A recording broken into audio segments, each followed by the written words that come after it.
Front page LA Times. Talk radio host fired up GOP. Widened U.S. divide. That's the headline. The LA Times, like the New York Times, does not pretend to be a newspaper, so it's fine. It's an opinion piece, and it's a spokesperson for the left, like Pravda was for the Communist Party in the Soviet Union.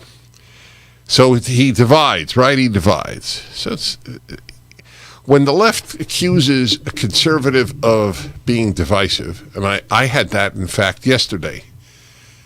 I've had a fascinating Zoom conference, which I will tell you about in a moment. The left, one of the features of people on the left is a thorough lack of self-awareness. It is conservatives who divide, not we. So I write in my piece coming out tomorrow in the Wall Street Journal, liberals and leftists dismissed him throughout his career and again in their obituaries this week as divisive, as if the left has not been the most divisive force in America since the Civil War. This lack of self-awareness on the part of the left is mind-numbing. Calling America systemically racist and every white American racist, and separating college dorms and graduating exercises by race, that's not divisive? Using the demonstrably false New York Times, the 1619 Project, to teach America's school children that our country was not founded in 1776, but in 1619 when the first black slaves arrived in North America, and that the Revolutionary War was fought in order to preserve slavery. That's not divisive? Forcing the employees of tens of thousands of American businesses to sit through Mao-like anti-racism sessions. That's not divisive? Forcing high school girls to race against biological males who identify as females. That's not divisive? The Supreme Court ruling that non-denominational prayer in schools is unconstitutional. That was not divisive? I didn't mention Roe v. Wade, but obviously that's another example. The only reason I didn't mention it is when you mention abortion, you have to be aware nothing else gathers the reader's attention. So the point of divisiveness was the point rather than abortion per se. But of course, Roe v. Wade completely divided the country. But he's divisive. This is so here. I want you to understand the rule. Are you ready? Rules for leftists.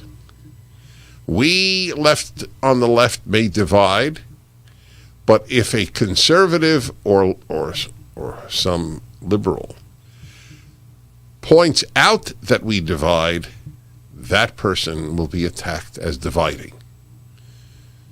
Get it? That's how it works. It's like with Islamic terrorists. We can blow you up, but if you respond, then we take revenge for your responding. Remember that rule? That's exactly what the left does non-violently.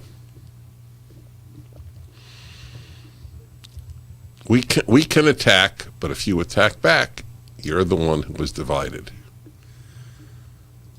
Many occasions, but not for a while, I've mentioned to you that when I was a child, there was an adult line used that drove me crazy. I mean, as far back as my memory goes, like being 7, when I and another kid would get into a fight, or 2 other kids would get into a fight, and one of the parties would say, "But he started." And the parent or teacher would say, "I don't care who started." And as far back as I can remember, I thought, you don't care who started? What else is relevant? I don't think I used the word relevant. But what else matters? You don't care who started. It's amazing. Yes, the Japanese bombed Pearl Harbor, but we shouldn't be fighting. It's obviously absurd, but so is the left-wing charge against Rush Limbaugh. I could have made the problem with all of my writing for me is that I have to cut a great deal. I love cutting because the terser a piece is, the more likely it is to be read. Nevertheless, I might write a piece on 750 words, which is the preferred length, only on divisive or divisive things the left has done. So the next time you hear it with regard to the right, let me understand something. It's divisive to believe that government should be smaller. It's divisive to believe that you should not recognize the race of an individual, but their character. I'd like you to give me, you can call me now if you can, what conservative positions are divisive as opposed to normative? Okay? Want corporations to pay lower taxes than corporations all over the world? That's divisive. You would like to only enable legal immigrants? Is that divisive? You would like to have a way of monitoring who is voting so that it is completely fair and legal? That's divisive. Now, let me ask you a real toughie. Right now in California, in fact, we're going to be speaking, I will be speaking, I don't like the royal we, I will be speaking to the head of the Recall Gavin Newsom campaign, which already has surpassed, I believe, 1.5 million signatures, which is what is required. However, they want 2 million signatures because every signature is going to be pored over to make sure it's valid. So here's a real toughie. How many of you know what I'm going to ask? How come they're so keen on having valid ballots, valid signatures, when it comes to recalling a Democratic governor, but couldn't care less about the signature when it comes to voting? Are they suppressing the vote by checking for signatures? Is it racist to check for signatures? Another rule of the left. Say whatever works at any given moment. Do not worry if it's applicable to any other issue. Cool, huh? I mean, who's going to call you on it? The LA Times. You're so right. I hadn't thought about that. That is right. 1-8-Prager 776.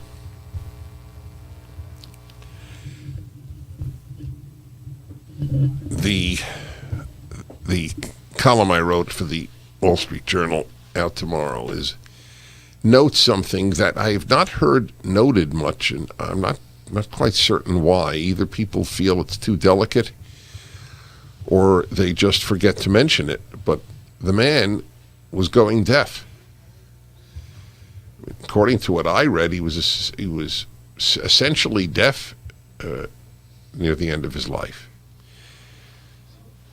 You heard about Beethoven composing when he was deaf, the most extraordinary achievement of a deaf person that we know of in history? Well, I would put Rush Limbaugh being a talk show host and not having it obvious to anyone that he was essentially deaf is up there. It's sort of Beethoven-esque. 1-8-Prager 776. I'm Dennis Prager. The Dennis Prager Show.